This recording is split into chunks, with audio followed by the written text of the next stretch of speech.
saudara-saudara, di samping saya sudah ada 1, 2, 3, 4, 5 kardus. Di dalam kardus-kardus ini kita bisa melihat nanti ada sabda-sabda Tuhan yang bisa berbicara kepada kita tentang apa arti kesabaran. Kita harus bersabar dalam hal apa? Hal-hal apa saja yang membuat kita tidak sabar? Jadi, salam damai sejahtera saudara-saudaraku terkasih pencinta firman Tuhan. Berjumpa kembali dengan Bible Learning with Father Joseph. Saudara-saudara, bagaimana kabar Anda hari ini?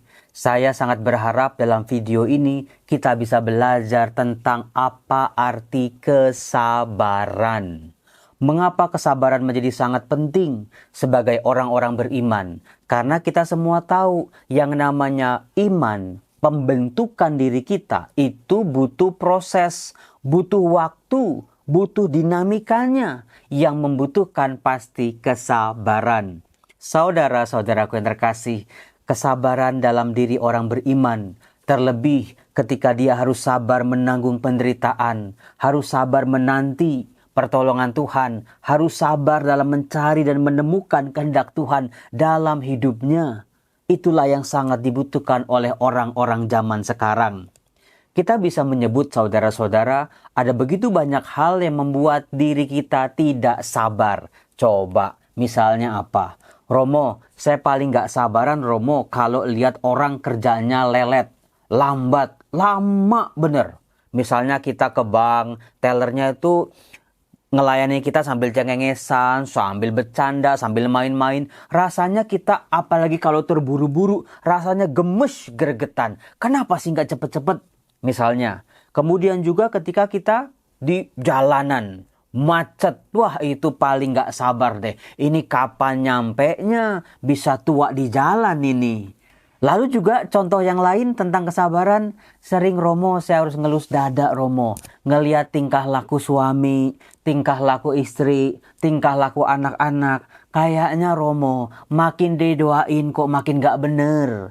Makin Romo seolah-olah gak pernah merasa bersalah. Padahal mereka melakukan sebuah perbuatan yang jelas-jelas salah. Kapan mereka berubahnya? Kapan mereka sadarnya? Hal itu juga menuntut kesabaran dalam diri kita, bukan? Apalagi kalau tentang sabar menanti kapan Tuhan menjawab doa-doa kita. Minta disembuhkan, minta jalan keluar, minta jodoh, minta keturunan, minta pekerjaan, dan lain sebagainya. Juga dibutuhkan kesabaran. Saudara-saudara, sebetulnya bagi Allah, bukan Allahnya pelit-pelit atau mengulur-ngulur waktu. Allah melihat kesiapan diri kita ketika menerima rahmat pertolongan itu. Soal diri kita sebetulnya, apakah kita siap menerima rahmat itu sebagai rahmat? Bukan karena prestasi saya, hoki saya, keuntungan saya, tetapi semua dari Tuhan. Apakah kitanya yang siap? Nah, maka dari itu saudara-saudara, di samping saya sudah ada 1, 2, 3, 4, 5 kardus atau 5 kotak. Anda pasti sudah bisa menerka-nerka kira-kira Romo Yosef nyuruh ngapain. Ada 5 kardus. Yang pertama kardus paling kecil itu bilang aja kardus Tropicana Slim. Kardus nomor 1. Yang kedua kardus warna hijau. Yang ketiga kardus warna biru. Yang keempat kardus warna coklat. Yang kelima kardus warna merah. Coba Anda silakan catat di kolom komen. Kardus-kardus mana yang menarik perhatian Anda?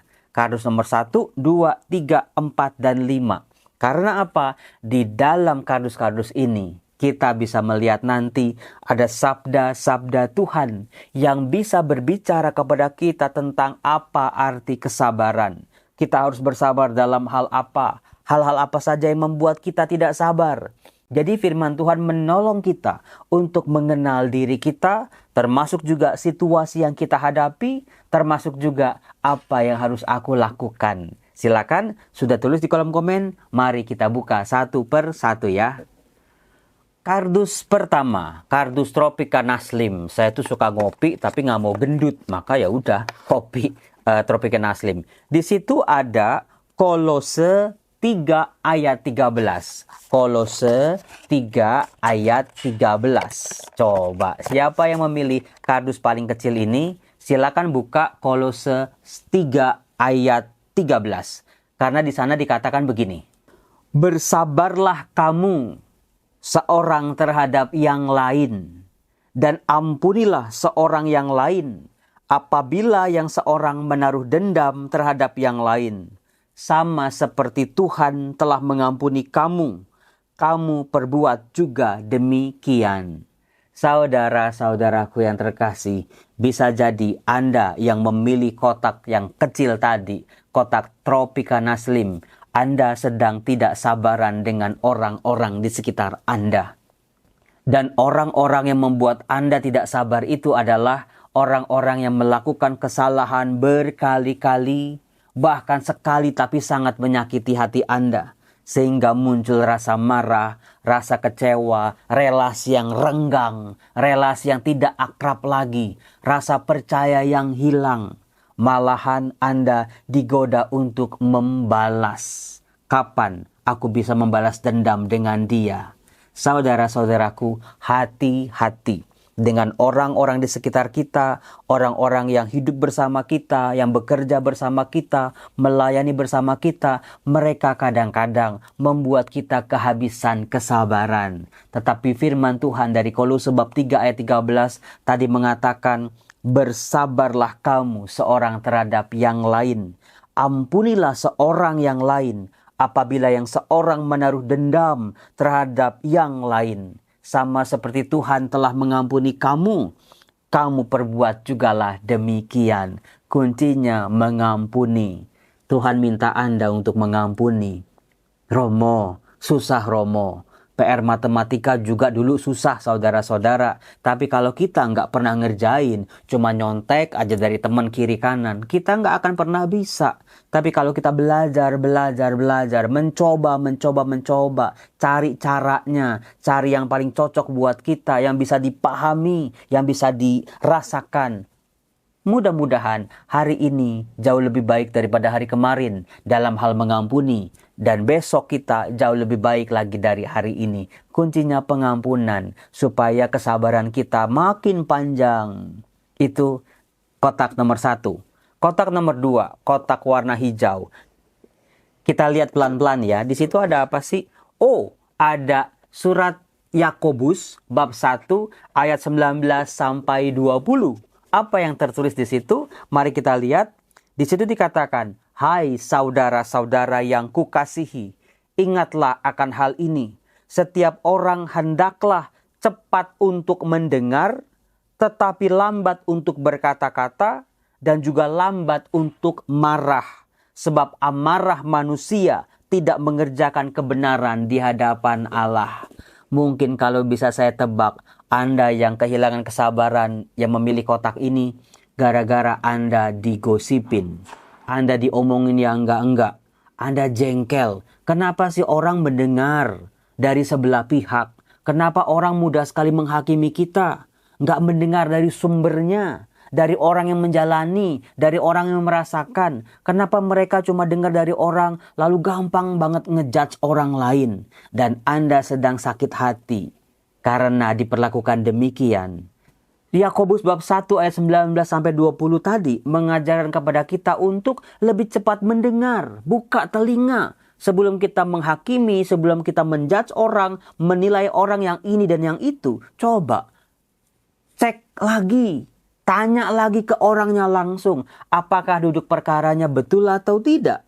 Kemudian juga dikatakan lambat untuk berkata-kata. Jangan Anda cuma dengar sepotong langsung ngomong ke semua orang. Kemudian yang terakhir, lambatlah untuk marah. Jangan cepat-cepat marah. Jangan keburu marah. Jangan keburu emosi. Mungkin karena udah jengkel banget Romo. Saudara-saudara, tadi firman Tuhan mengatakan bahwa amarah tidak menambah kebenaran di hadapan Allah. Apakah betul? Ya betul juga Romo, kayaknya saya lagi sebel nih Romo, gara-gara gosip yang tidak bertanggung jawab. Nah sekarang yang kardus ketiga, ada apa di situ? Yuk kita buka yuk. Di dalam kardus nomor 3 ada Yakobus bab 1 ayat 12. Wah, Yakobus lagi. Bab 1 ayat 12. Apa yang dikatakan di dalamnya? Mari kita lihat. Dikatakan, berbahagialah orang yang bertahan dalam pencobaan. Sebab apabila ia sudah tahan uji, ia akan menerima mahkota kehidupan yang dijanjikan Allah kepada barang siapa yang mengasihi Dia. Saudara-saudara, apakah Anda yang memilih kotak biru ini, kotak nomor 3 ini, sedang betul-betul dicobai? Seringkali saudara-saudara, yang namanya pencobaan bukan dalam bentuk iblis menampakkan diri kepada kita, nyuruh batu rubah jadi roti, suruh terjun di bubungan bait Allah, suruh menyembah Dia. Seringkali bentuknya tidak seperti itu. Tapi dalam hal-hal kecil, ketika dalam kebaikan-kebaikan kita, pertolongan kita, niat baik kita, kejujuran kita, integritas kita, pelayanan kita diuji. Siapa yang menguji Romo? Orang-orang lain, mulut orang, penilaian orang. Orang yang tidak pernah mengucapkan terima kasih setelah kita bantu. Orang yang menimpuk kita dengan batu setelah kita kasih roti. Orang-orang yang sungguh tidak tahu berterima kasih atas bantuan-bantuan kita. Orang yang selalu lihat kejelekan-kejelekan kita daripada kebaikan-kebaikan dan prestasi-prestasi kita. Di situ saudara-saudara, diri kita sedang diuji, sedang dimurnikan. Apakah aku baik karena penilaian orang? Apa sungguh-sungguh aku baik? Ketika orang ngucapin terima kasih, ketika kebaikanku tidak diketahui orang lain, apakah memang kebaikan itu sungguh murni dalam diriku? Di situ. Nah, kemudian sekarang yang nomor 4. Kardus nomor 4, kardus coklat. Di situ ada apa? Yuk kita buka. Di situ ada Efesus bab 4 ayat 2. Efesus bab 4 ayat 2. Kira-kira bunyinya apa ya? Romo, ini kayaknya salah satu ayat emas saya nih misalnya. Karena pendek. Dikatakan begini. Hendaklah kamu selalu rendah hati, lemah lembut dan sabar. Tunjukkanlah kasihmu dalam hal saling membantu. Saudara-saudaraku yang terkasih, bisa jadi Anda yang memilih kardus nomor 4 ini sering sekali dimintai tolong oleh orang. Betul apa enggak? Seringkali orang datang kepada Anda minta bantuan, entah minta pinjam duit, entah butuh tenaga Anda, butuh Anda ngurusin persoalan-persoalannya. Dan yang bikin Anda mungkin jengkel, kehilangan kesabaran adalah ketika orang-orang itu ngembosi, nyuruh nggak pakai minta tolong, udah ditolong nggak ngucapin terima kasih. Kayaknya apa yang kita lakukan nggak ada apa-apanya di hadapan mereka. Padahal waktu mereka ada butuhnya itu, wah mereka sampai ngejar-ngejar kita. Tapi setelah dibantu, jasa-jasa kita mudah sekali dilupakan oleh mereka. Di situ Efesus bab 4 ayat 2 mengatakan tadi, hendaklah kamu selalu rendah hati. Meskipun kita diinjek-injek sama orang ngembosi sama kita, kita kayak pembantunya aja, kita kayak robot, kita kayak karyawannya aja. Tapi saudara-saudara, di situ lagi-lagi diri kita yang baik ini, yang sering membantu orang ini, sedang diuji. Nasihat dari Efesus bab 4 ayat 2 tadi, hendaklah kamu menunjukkan kasihmu dalam hal saling membantu. Bantulah orang lain meskipun mereka tidak bisa membalas bantuan kita. Bantulah orang lain, tetaplah membantu meskipun kita dianggap jahat. Bantulah orang lain meskipun dipandang sebelah mata. Bantulah orang lain meskipun kita langsung dapat fitnahan demi fitnahan. Tetap membantu. Karena memang Tuhan mau menunjukkan bahwa diri kita punya kualitas. Kualitas yang luar biasa. Tanpa harus tergantung pada omongan-omongan orang. Apakah betul? Silakan dicek sendiri. Nah, sementara box yang terakhir. Ada apa di sini? Kardus warna merah. Siapa yang pilih kardus warna merah? Di situ ada Yesaya bab 46 ayat 4. Yesaya bab 46 ayat 4. Ada apa di situ? Saya bacakan. Sampai masa tuamu, aku tetap dia. Dan sampai masa putih rambutmu, aku menggendong kamu. Aku telah melakukannya dan mau menanggung kamu terus.